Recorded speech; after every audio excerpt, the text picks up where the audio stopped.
Hello everyone, welcome to another episode of TCG Talk, back today with another video. In today's video, we're going to have a little bit of a lore lesson. We kind of went over this in our couple previous videos, but I want to hone in on a little bit more, give you a little bit more background, and also introduce you to some Flesh and Blood lore if you haven't been already when it comes to the upcoming set part, the Mistveil. So we'll get right into it. If you're new to the channel, welcome. Thank you so much for stopping by. Hopefully you enjoy your stay.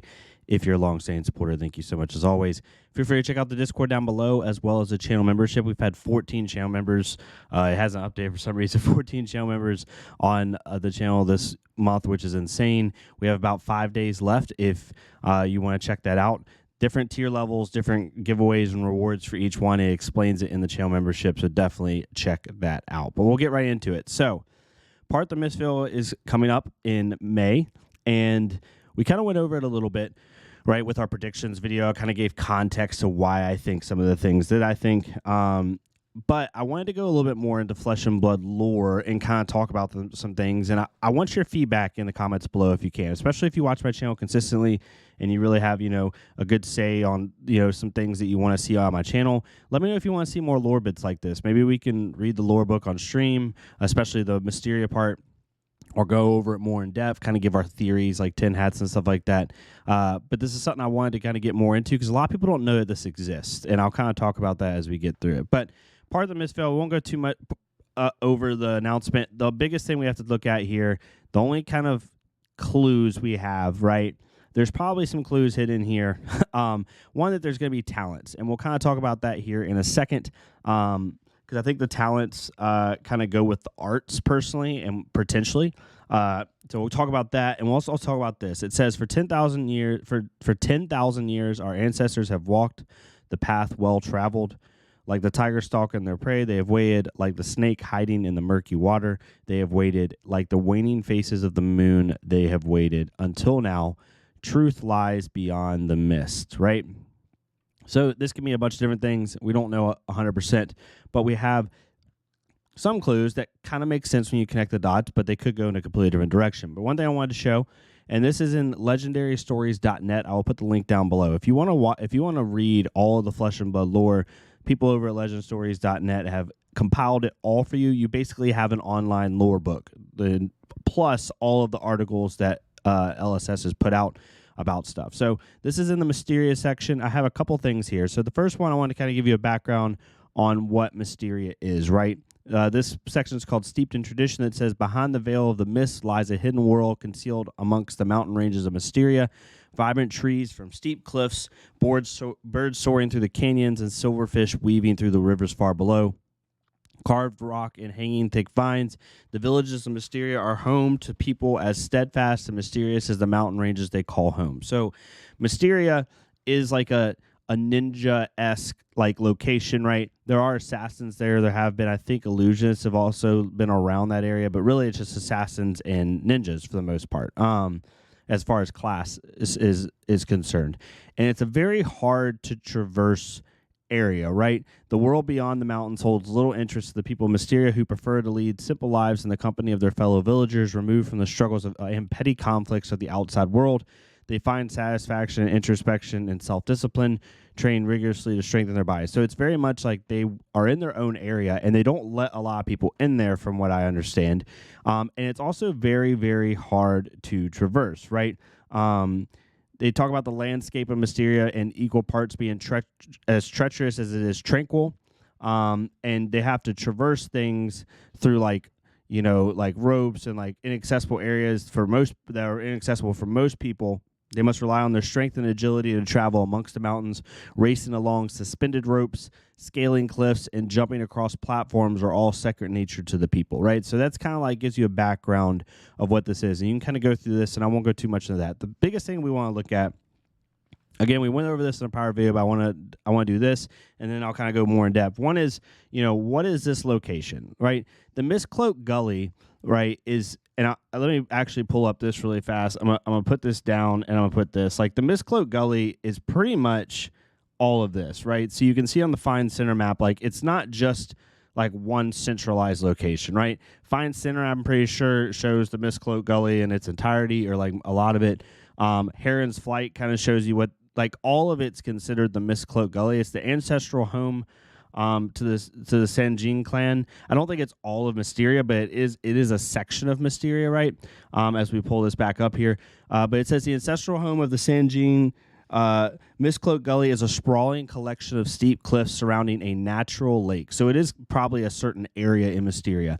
The waterfalls within the gully produce a thick blanket of mist, very convenient, which obscures many buildings that lie deep within. Far below, the fast-moving streams travel through the gully, and the sound of rushing water echoes up the stone walls. So we can assume this is potentially the Mistcloak Gully, right? This is a lake surrounded by steep cliffs with mist, and we don't see any waterfalls in the picture, but that's the only thing that's kind of left out, and maybe they did that on purpose. Who knows? But we can assume this is the Mistcloak Gully. So if we assume this is the Mistcloak Gully, then we can assume that the House of Sanin is like the main clan in that area, right? And when you go back to the announcement, they talk about like a snake hiding in murky water they have waded. So there's 2 points to this that could potentially be a thing. So the first one is, this is in the prestigious household section in the online lore book. Sanin, the Sanin house is the largest clan in Mistcloak Gully, the home of their ancestors. The most famous member of the Sanin house is Master Feng Min, who created the secret art of the Eternal Crane, a balanced combat style that combines evasive maneuvers and quick, sharp counterattacks, right? When you talk about the 7 arts, too, the art of the serpent, so that's one thing, right? It could point back to Sanin, which is also the art of the Eternal Crane, so we'll talk about that here in a second. That's one key. And the second key is the art of the serpent is a minor art. So in Mysteria, the 7 arts encompass every occupation and role within Mysteria. Education from every Mysterian begins with a foundation in all 7, slowly reducing the number of subjects as a child chooses their path. The 7 arts have been a part of Mysterian culture for generations, curated from centuries of traditions and customs. Through the 7 arts, ancient skills and practices have been preserved so they can be passed for generations to come. So in the arts, they all start with the art of the hand, right? The first art is the art of the sign. It's comprised of study of language and culture, who study this art to help record history, blah, blah, blah. Then they go into the art of the hand, which is combat. It's basically their basic combat. It's their step 1 in their combat training. And from then, they'll go into like the art of the serpent or the art of the sparrow. The art of the sparrow is all about agility and balance. But then you talk about minor arts, and the art of the serpent, which again, right, like a snake hiding in murky water they have waded. We might be reaching here, but maybe not. The serpent encompasses stealth and assassination techniques. Those who study the art of the serpent are all but invisible, taking down their opponents with deadly precision. The best students of the serpent can hide in plain sight, using their surroundings to their advantage, able to navigate their way through a crowd without ever being seen. Which, this little part right here is very interesting. The best students of the serpent can hide in plain sight, using their surroundings to their advantage, able to navigate the way through the crowd without ever being seen. If you say here, for 10,000 years, our ancestors have walked the path well-traveled, right? So I see that as them saying, like, we've been among you. Why else would you say well-traveled? That's a little weird, right? If you were hiding and you never were around people, you would say for 10,000 years, our ancestors have walked the path less traveled, right? No, well-traveled. So I think that they've been amongst them the whole time. Like a tiger stalking its prey, they have waited. Like a snake hiding in the water, they have waited, right? So there's 2 connections here. One is the Eternal Crane. If it is around the Mistcloak Gully, we could see some crane dance support, which we'll talk about here in a second. And the second thing is the minor art, the art of the serpent, talking about assassins. So we could see assassin support, right? So all this kind of going in with the lore a little bit. The final thing I wanted to bring up was the talent. So it talks about in here, discover the ancient traditions and talents of Mysteria that lay hidden beneath the Mistveil for centuries until now. So they could do one of 2 things. They could just show something that's not even in the lore book, which I think is very possible because it says it's been laid hidden for centuries. Like, these arts of earth and stone have not been laid hidden. So the art of the second minor art, the art of earth, covers herbalism, farming, tending for nature, helps grow food. The art of stone is comprised of masonry and building. So these are more like ability, like jobs, right? And then willow is the art of tailoring and weaving professions, which you could say is like shapeshifter potentially. But every major household in Mysteria has their own secret art, combat related or otherwise. While some households have secret arts and skills such as weaving fabric and forging weapons, most households have a secret art for their use in battle. From the Eternal Crane to the Dance of Falling Petals, each secret art is located in a different house, and each art is only taught to members of that household. Teaching the secret art to an outsider is considered by many the worst possible kind of betrayal. However, the households of Mysteria are not the only ones who possess secret arts. Many grandmasters are credited with their own secret art, something they might occasionally teach a student or apprentice. Occasionally, a grandmaster may pass it down. So it's probably going to derive from this. I'm assuming the talents maybe, I'm just going off the information we have, is probably off of a secret art. It could be like, something like an ancient talent or something like that, right? It could be anything. They could really go crazy with it. So, what does this all mean, right? What does this all mean, Dylan? So, one is the House of the Sanjin. We'll kind of talk about that. So, I'm going to talk about cards that I see could be supported here. So, first is the House of Sanjin, which is based off the Eternal Crane, which is a Soul Bead line, right? So, you have Soul Bead Strike into Crane Dance, and then Crane Dance into technically Heron's Flight or Fine Center. Heron's Flight's not really played, but this line has been really fun, and I love this line. So this line used to be very popular, like way back, right? Because it has a couple of things. One, the reason it's not played is because it doesn't have any natural go again, right? Soul Bead Strike has to hit to have go again. Crane Dance does not have go again. Naturally, it has to combo a Soul Bead Strike to get go again. Heron's Flight doesn't have go again at all. This card is basically never played. It's just the art's really cool. It does have some use cases because it's a 0 for 5 that can't be defended. So Heron's Flight's really interesting. Little side note here. This card's never, ever played. If Crane Dance was the last attack this combat chain, Heron's Flight gets +2, and you choose attack action or non-attack action. Heron's Flight can only be defended by cards of that chosen type. So if you're playing Kasai and you choose Heron's Flight and you hit, and they're at 4 life and have no armor, I'm just giving an example, and you choose only can be blocked by attack actions. If they don't have a Nourishing Emptiness in hand, they just die, right? So it's really interesting. I want to know, I think this can be defended with equipment because they didn't ever errata it or talk about it, but technically, if it only can be defended by cards of the chosen type, equipment's considered a card, but we'll talk about that later. Then we have Fine Center, which is the real reason people ran this line, right? For anyone that's not aware, if you combo a Crane Dance, if it was last attack's combat chain, Fine Center can't be defended by cards with cost less than the number of chain links you control, and it gains, if it hits, create an instate token. So let's just say you went Kadachi, Soul Bead Strike, it hits. Let's say you Razor it, whatever. Crane Dance, Fine Center. You have 5 chain links. So now they cannot defend Fine Center with anything cost 4 or less. So before the errata, this card was stupid powerful because it couldn't be defended by equipment originally. It couldn't be defended by equipment. Then they errated it back in 2022, I think. There's more release notes that says if a card does not have a cost, I'm reading it here. If a card does not have a cost, such as equipment, Fine Center considers its cost to be 0. So you can't defend. That's what it used to be. So you couldn't defend it with equipment at all.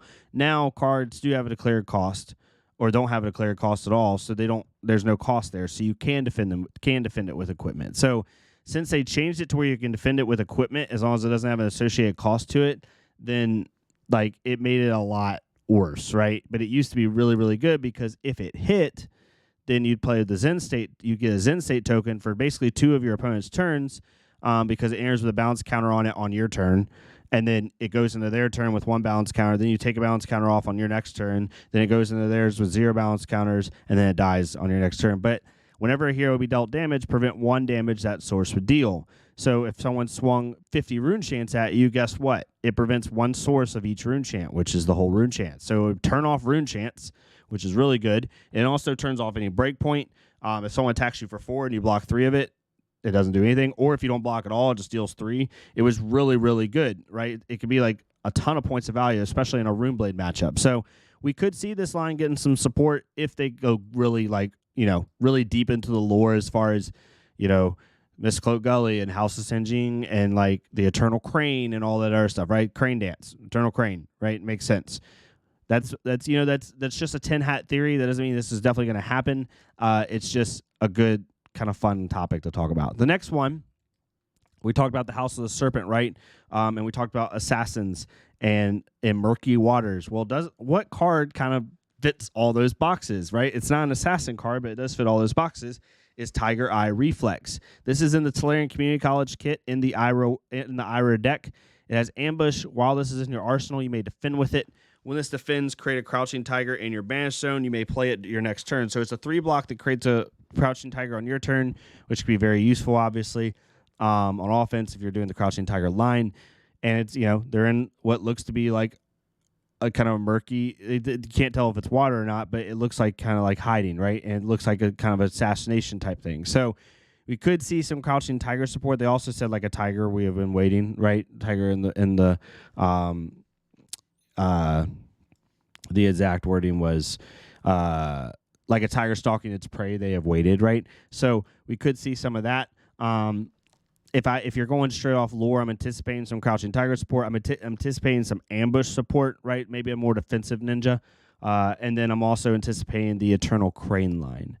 But that's kind of what I have. I want to know your thoughts. Do you want me to do more lore like this? I don't want to just like get on and read the lore book. I could if that's what y'all want. I'm trying to give it like reasonings for why I'm doing it, right? So let me know if this made sense, if you enjoyed this. If you did, please leave a like, comment, or subscribe. Give me some suggestions on how you'd want me to formulate it, what's more fun for you as a viewer, and I'll kind of try to do this as good as I can. I'm also going to be just reading the lore book on my own and like getting better with the lore. I'm pretty good with Misteria Lore, but I'm not good with all the other stuff. Maybe we'll go over some Katsu lore, some Benji lore, stuff like that, and have some fun with it. But yeah, thank y'all so much. Hopefully y'all have a good rest of your week. I'm going to my RTN today, playing Arachne. Just going to have some fun. Not trying to get top 8, just trying to have fun with games, enjoy some time with people, really do what I can. Hopefully I avoid Jeremiah, because playing Jeremiah is not fun with Arachne. But regardless, we'll have a good time. But if you like this type of content, please leave a like, comment, or subscribe. Feel free to check out the channel membership down below if you watched a couple of videos and you feel like it's worth it. If not, it's totally fine. Go to another Flesh and Mud creator, leave a like, comment, subscribe on their stuff so we can get more people seeing this game. Help us grow the game more, be a positive outlook to the game. And I'll see y'all next time on TCG Talk. Thank y'all so much.